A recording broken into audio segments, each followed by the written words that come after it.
Pepsters, and welcome to Pep Talk. Romel Llanes here. Ang guest po natin ngayon, isa sa mga kinokonsiderang one of the most brilliant actors of his generation.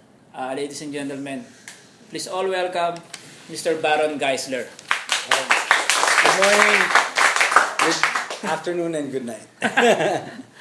De Baron, first of all, thank you muna sa pagpunta mo rito sa office ng Pep sa Pep Talk. It's my pleasure, brother. Kasi we've been asking your management, si Natimi. Yeah.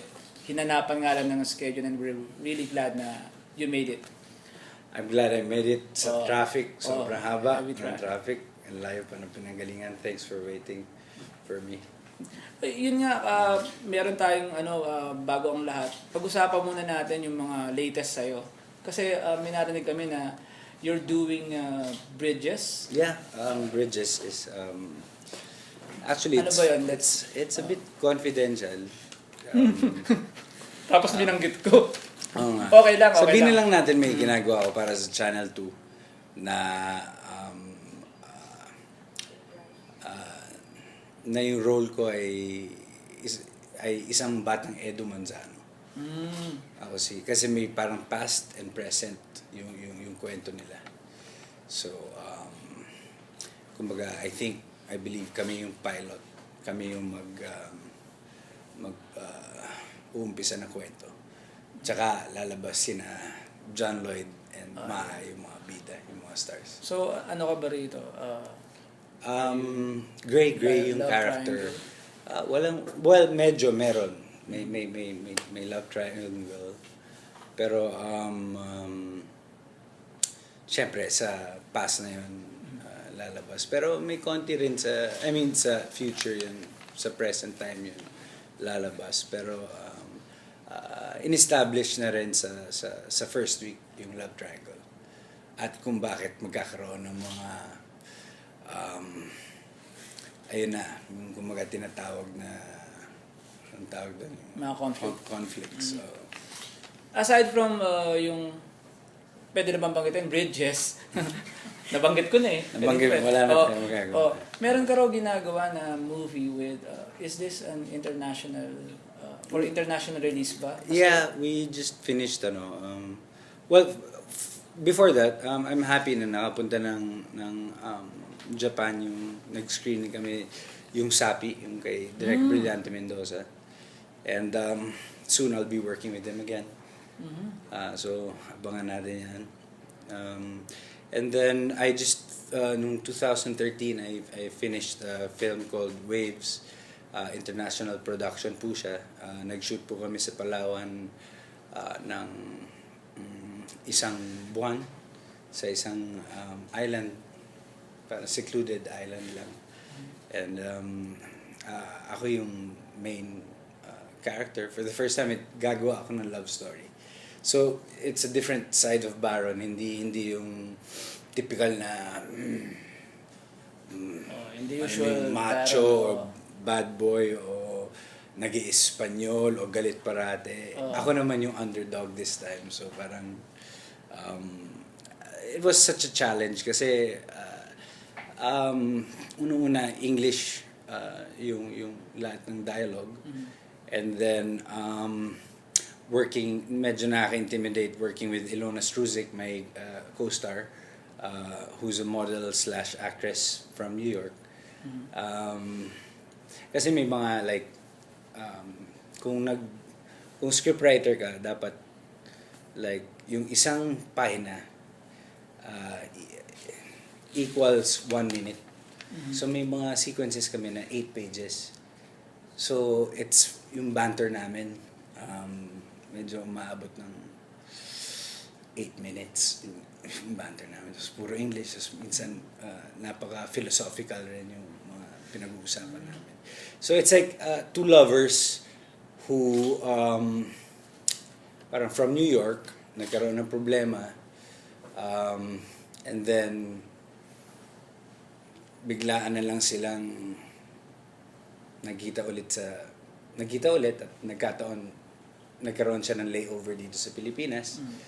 At yun na yung kwento. Medyo doon na magsisimula yung, kumbaga, yung init at pagmamahal, yung pagbabalik, yung kumbaga sinasabi, muling ibalik ang And by init, what do you mean? by that? may mga love scenes tayo. yun nga. May maraming kissing scenes. Oh. Swerte ko. Tapos, Swerte ko. supermodel, actress pa. Swerte ko. Oh. Actually, ayoko talaga kaso Ayaw mo pa? pinilit lang ako. Pinilit Na-violate ako. ka pala, no? Na-violate kasi nagugulat ako minsan, halikan na lang ako. Parang wala sa script. Oh, wala. So, So ano nga pa lang, sabi pero mo? nag-enjoy ako. Oo, maski Yung ako pinaka-input. Lagi ka halikan tapos model. Oo. Pero sabi mo, Pero may mga improvs din na mga sequences. At saka hindi, medyo stylized yung film. Hindi siya yung typical na love story.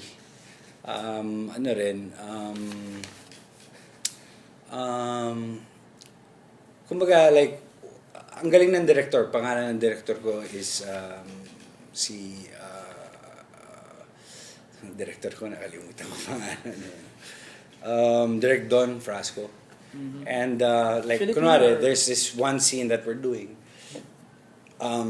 The title nga is Waves, So, kunwari, nag-usap tayo ngayon. Pero yung thoughts natin and yung imagination naglalaro. So, he will shoot that scene and then later on, he will ask us to do the same scene but in a different, parang kung ano ba talagang nangyari sa thoughts mo. Like, habang nag-uusap kami sa bar, yun pala, nakaupo na pala siya doon. So, may mga parang snippets na pinapasok niya na wow, napanood ko sa Cebu yung nag-screen kami doon. Nagulat ako. Sabi ko, akala ko walang sense ng pelikula nito. Tapos biglang, akala ko puro halikan lang. medyo mataas masyado yung ano niya. Oo. Medyo, pero I think makikater niya pa rin yung mga tao dito sa Pilipinas. Medyo pwede na siyang maging commercial film din. Pwede rin. Pero Hindi siya all out na independent film na yung hindi maintindihan na sinasabi. Don Frasco is Filipino, American. No, he's a Cebuano, but he grew up in the States, sa New York. And then, although yung buong crew namin, yun na, mga international na. Tapos sabi mo nga, for the first time, ang karakter mo dito, hindi sumisigaw, hindi galit, hindi... So, ano ba yun? Habang ginagawa mo ba yun, meron bang parang namumuo sa'yo na dapat ganito gawin ko? Or namimiss mo yung ganong rage in a role na... Hindi naman kasi Or you just play what's on the script? Hindi kasi bumabawi naman sa halik eh. So, paano ka magkaka-rage nun, di ba? Wala nang rage. Pag nahalikan ka na, parang... Direct isa pa, please. Dapat lagi may nagkakamali ka kunyari. Medyo sinadya ko pero halata eh. Obvious ako. At saka ayoko na magkakaso. Nadaan ako na yun. Yun nga yung, aside from yung sinasabi nga nila na mga pinagdaanan mo na yung in the past, yung mga sabi mo yung kaso or yung despite all of those, people still regard you, lalo na yung mga nakatrabaho mo, as a very good actor.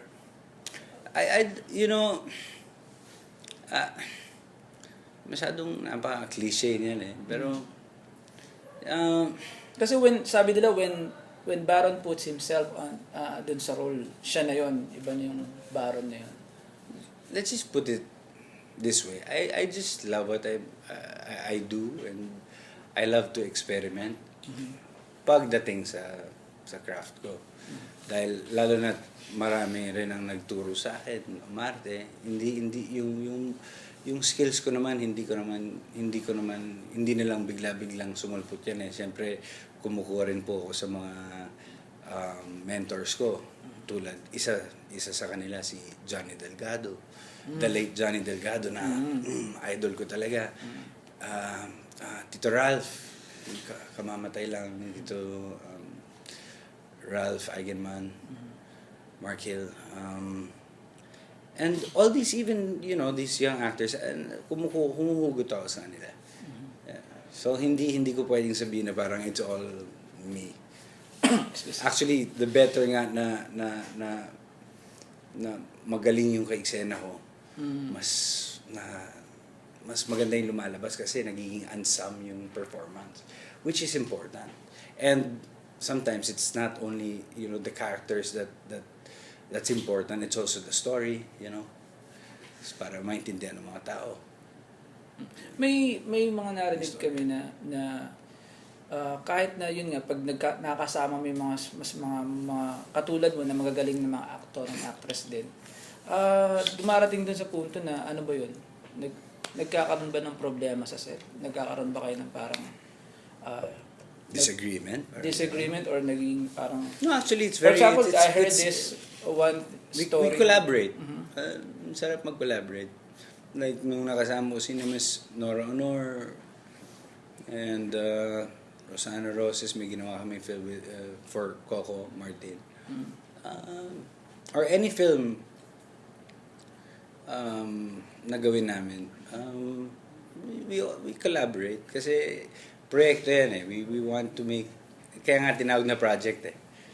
Gusto natin pagandahin. Gusto natin makuha natin A+. Yeah. May mga narinig kami na parang, narinig lang namin na parang, for example, yung kay daw dalaw ni Yula, nagkaroon daw kayo ng, yun sa last shooting day, o last taping day ng,